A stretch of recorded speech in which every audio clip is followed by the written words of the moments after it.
All right, everyone. This is Nathaniel Gabronsky here, and you can see it's pitch black out. And the importance of that is I have arrived at the Lexington Green, the Lexington Commons. Lexington, Massachusetts, right here. This is where the shot heard around the world was fired. Now, we don't know actually who fired the first shot. No one does. Both sides say that they ordered their men not to shoot. All the officers on the regulars said that they ordered their men not to shoot. And Parker, with his men, were also told not to shoot. In fact, Parker's men, they weren't actually officially part of the Minutemen grouping. They were here as a protest. In fact, none of the weapons that they carried were even considered to be contraband by the regular army because they were farming, they were hunting flintlocks. So these weren't even considered to be, illegal by the standards of the regular army. But here we are at Lexington Green, and it's pitch black. Okay, this is what it looked like when the regular army of the British marched up through Lexington on the way to Concord. So behind me is the way that the British regulars were marching. And this behind me, so they were walking, toward that church back there. That's the direction they were going on the way to Concord. They marched up this main road. Now, when Paul Revere got here, he did make it this far, along with William Dawes, and this is where they would, around this area where they meet up with Dr. Prescott. Now, there's a tavern just behind me. This is where they would meet, but this is what it looked like. This is the darkness. This is the darkness that everyone would have been seeing this in. I mean, there's modern streetlights here, but primarily, it was pitch black. It was 5 a.m. I mean, the lights were kind of coming up from the sun, but it was quite late. And it was right here. This is the protest. This is where Parker's men, his 78, 80 men, this is where they were standing in protest.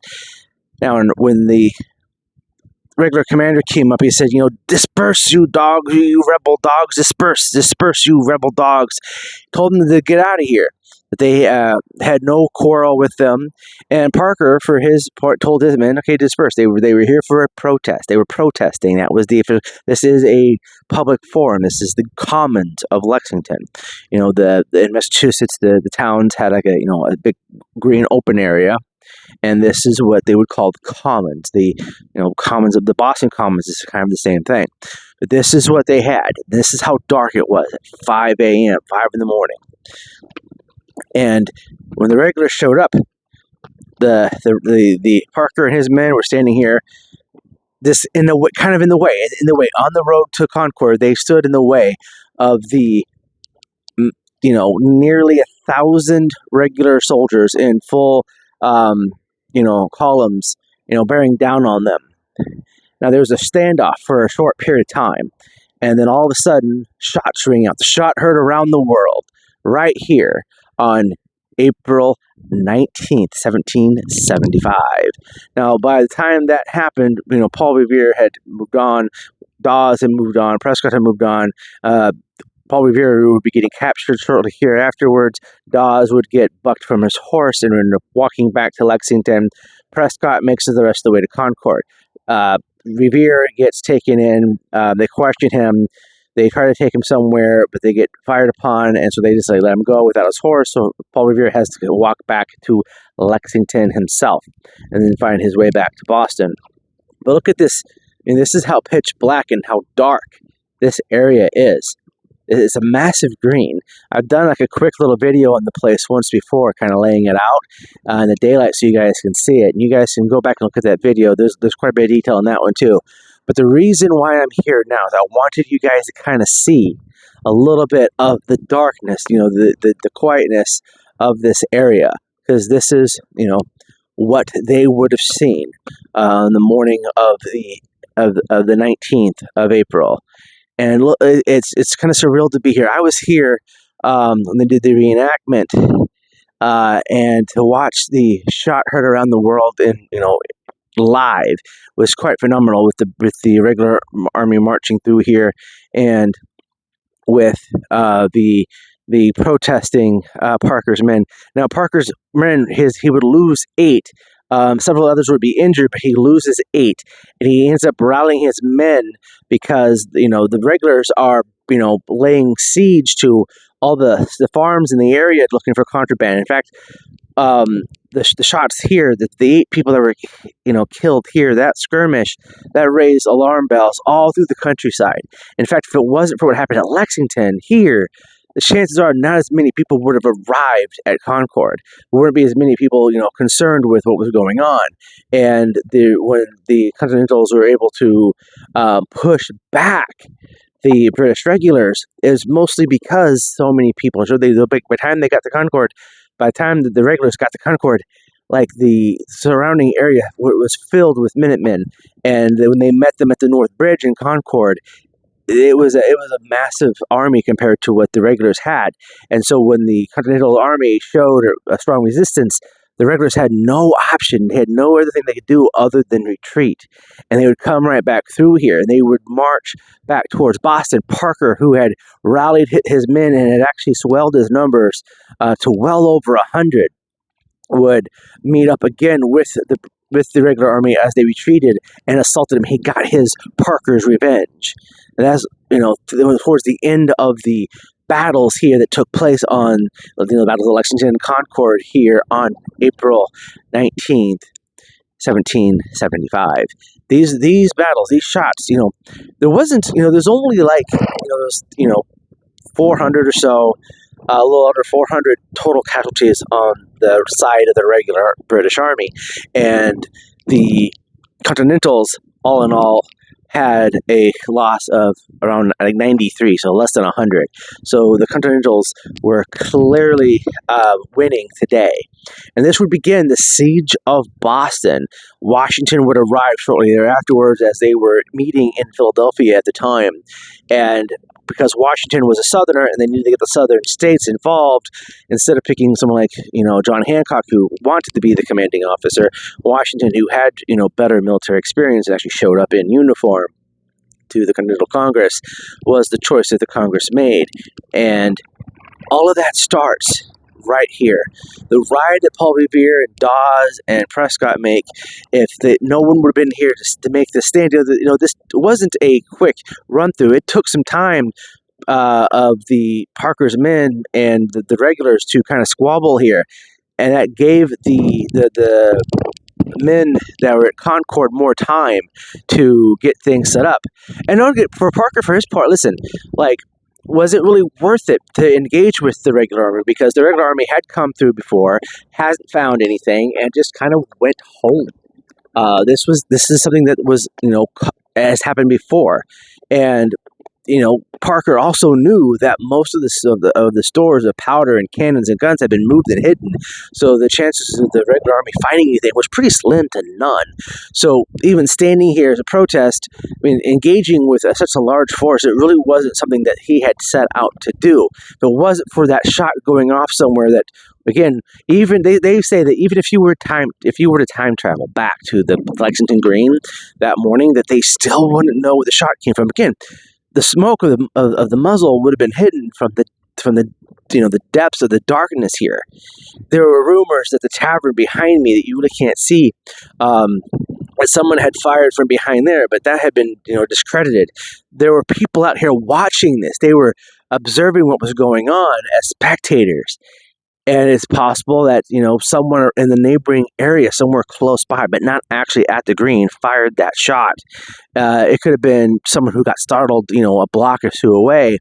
But all we know is that a volley went out by the regulars, and several of Parker's men fell. 8 of those men fell here. There's actually one of the oldest memorials and monuments to this whole conflict is actually on these green, where they reinterred several of the men who gave their last full measure of devotion to the ideas of self-governing and away from the crown. This is hallowed ground for everything that becomes the United States. The idea of the United States in all of its imperfections and its striving to become that more perfect union. This right here in the darkness of the Massachusetts night on the early morning hours, this is where history was made. So I kind of said I wanted this to kind of walk around and show you a little bit of what it would look like for them. It's kind of windy, which you probably hear the mic, but this green, it's sizable. And you kind of see the flickering, lights of other things back behind me. But it's pretty dark, and this is how they would have seen it. And that's one of the things I try to do with history is I try to bring you to the exact moment in the conditions, which is what I'm dealing with right here. I'm dealing with dark, it's kind of damp conditions here today, but this was it. And this is what I want to share with you. I want to share with you what they experienced. I want you to be able to see how they saw it so you can be a part of what they witnessed when they were here 250 years ago. And here's the thing, we've been doing this for 250 years. The United States is 250 years old coming into this anniversary here. And, I think we're going to be around for a lot longer. We have our, ups and downs, but we've always come back stronger every time. And that's what I want to showcase with these historical videos, is that we've had some really, amazing things that have taken place in our history, and it's individuals who bound together as one to say, this is not something that we are going to agree with.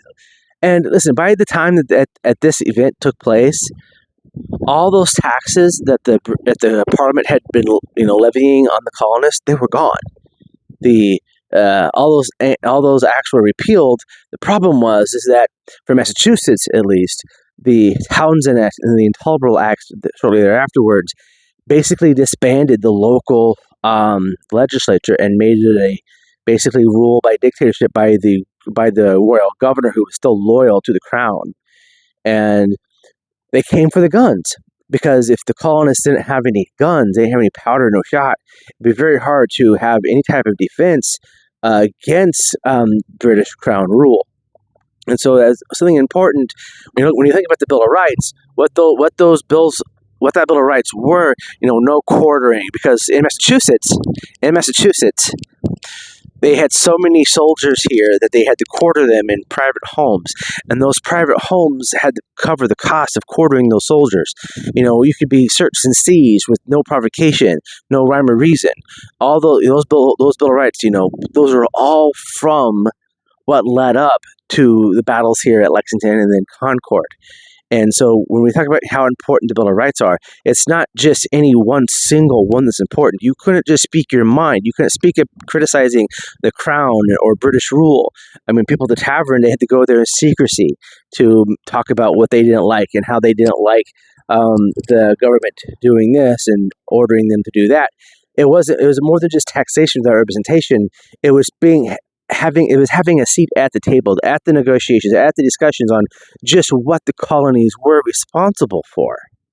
And that's something that I think is very important, to realize that the importance of, our Bill of Rights, why they exist, all of them, and for the Constitution to work, was in preparation of, we want the government to have certain things that they cannot do. They cannot act upon us in this manner. And what these men here did 250 years ago was basically that you do not have the ability, you do not have the right to order us around without our consent. We are the consent of the governed. That's why we're the government of the people and by the people, is that we are the sovereigns. It's not the president. It's not someone like the bureaucrat. Each individual citizen is the sovereign.